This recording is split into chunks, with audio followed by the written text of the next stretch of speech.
Hello mga kaibigan, kumusta kayong lahat? Ako ka lang sa awa ng Panginoon. Alam nyo kung ano ito? Ito ay aloe vera. I-share ko lang kasi noon meron akong acid reflux. Pumunta ako sa doktor, ganun, ganito. Tapos binigyan ako ng tablitas sa doktor ng pantalok. At saka marami pa talaga hindi ako humiyang sa akin dahil maraming butig-butig, marami akong allergic sa mga tablitas. Ngayon, pumunta ako sa malapit sa tinitira namin na natural store. Tapos, pumunta ako sa homeopathy.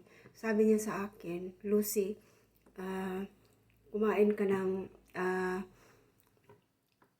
aloe vera every morning, empty stomach.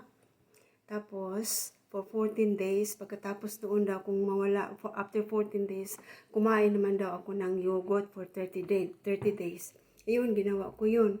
Sa awa ng Panginoon, thanks God, ngayon nawala naman. Makainom na ako ng kape. Noon hindi ako makainom kasi umaanghang dito. Maganda ang aloe vera mga kaibigan kasi antioxidant and bacterial properties at saka maganda ito sa mga gastric symptoms natin. Sa panghiling ito ng wounds, kung meron tayong wounds, maganda ito kumain kayo mga kaibigan. Thank you for watching. Bye.